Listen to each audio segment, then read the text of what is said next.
Hello and welcome. Today we're going to be playing with something a little bit different.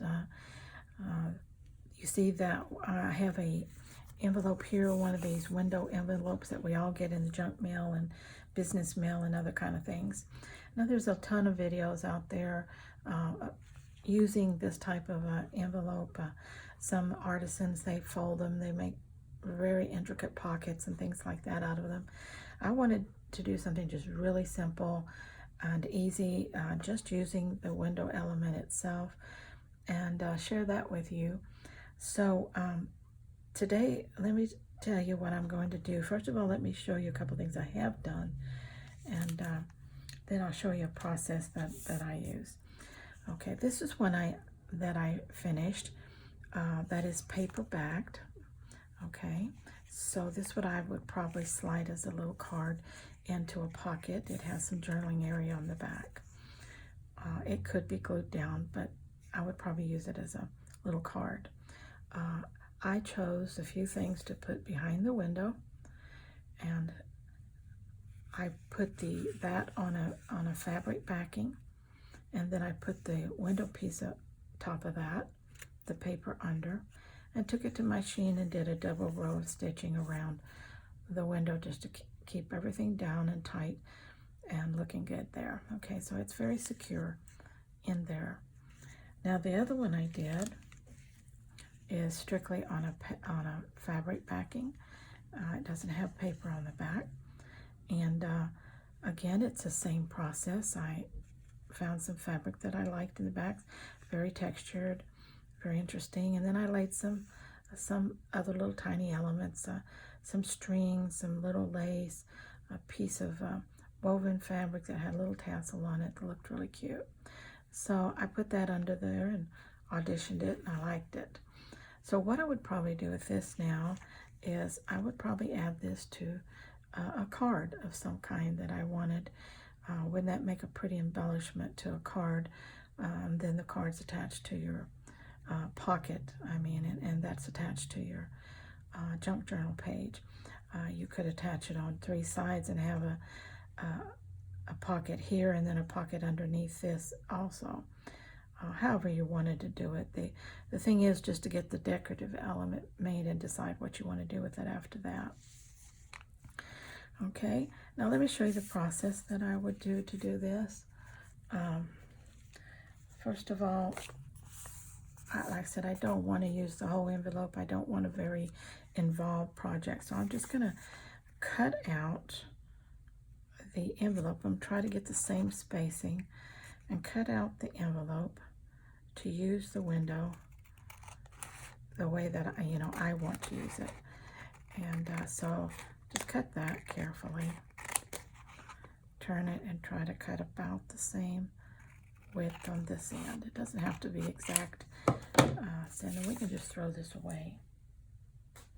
Okay, now you can see that this is still attached, and it has this backing on the underside, which is not anything I want. I want it clear to show the elements I choose to put under there.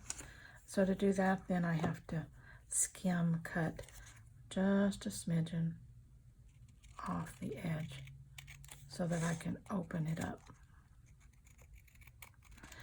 Cut just as little as you can get by with.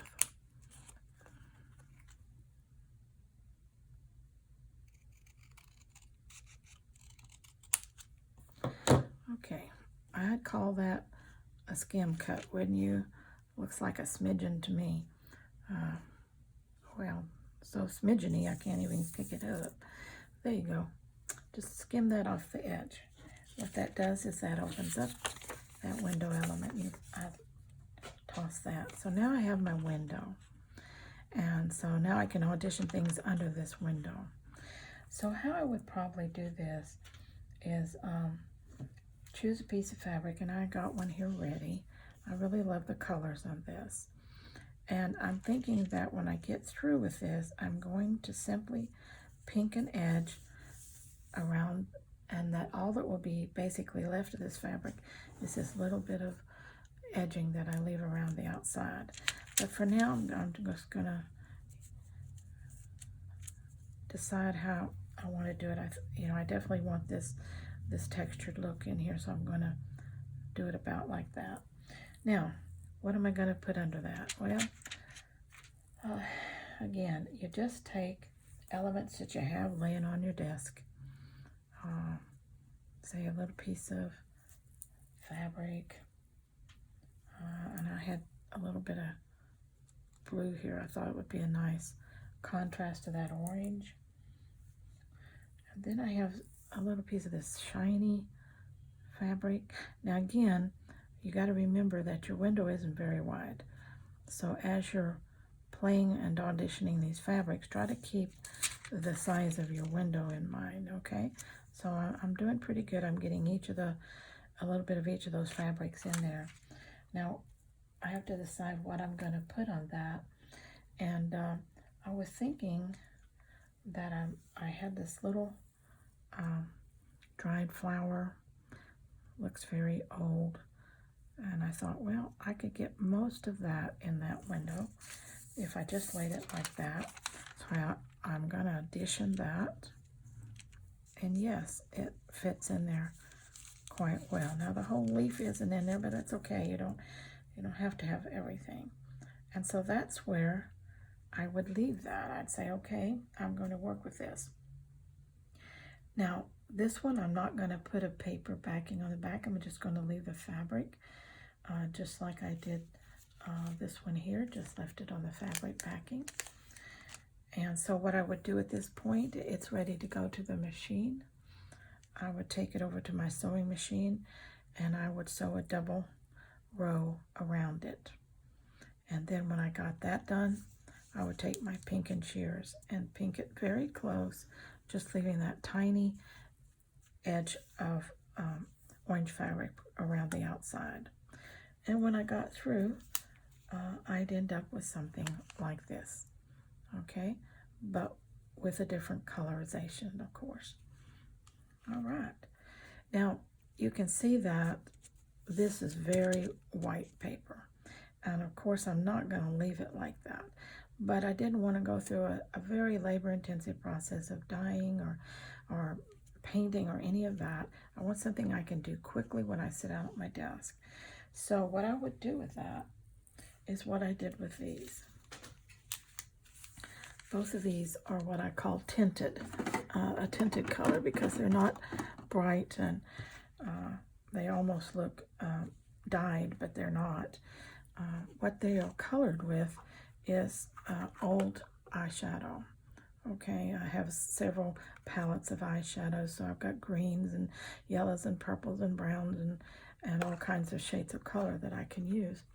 And what I did once I got it all sewed down was I came with the colors that I wanted, and I just smeared them on the paper really good. And then I took a white piece of paper and buffed it down so that most of the powdery residue would come off, and it wouldn't be something that would keep coming off on your hands. And of course, this one being in the purples, I used the purple eyeshadows, just like 3 different colors on there, so it has a little variation of tint and color. And I used a little darker one on the edges of it. Now you could do this any way you want to. You could ink this paper in advance, so you could do whatever you wanted to do with it. But this is my take on it because it's quick and easy, and I like the finished effect. Okay, so that's what I would do with the one on the orange. Once I got it finished, I would probably use a little bit of my teal blue eyeshadow on it, because I think that would really bring out the blue of the gauze back here. And then I would mix it probably with some burnt orange or burnt umber color too. And so I just have a little blue and burnt umber on this white, covering it, tinting it, so that it wasn't such a glare of white there. Okay, and so that's what you end up with, and it's really cute. It's something you can sit down at your desk to do. Get your eyeshadows out, get your little pieces of woven fabric or any kind of fabric you're going to put on the background, the paper that you want if you're going to use that, and a little pile of odds and ends, bits and pieces of fabrics or papers or whatever you want to put underneath the inside. And I like the fabrics and things because I'm not really into the beads and all that in there that shake around. I don't really like the shakers myself, but I know a lot of people do, so that you could do that if you wanted to.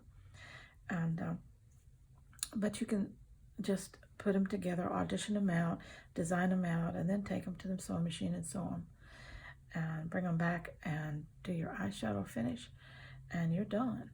And so that'd be a fun project to do with stuff you've already got around. Okay, well, I hope you enjoyed that, and until next time, you keep creating and have a good day. Bye-bye.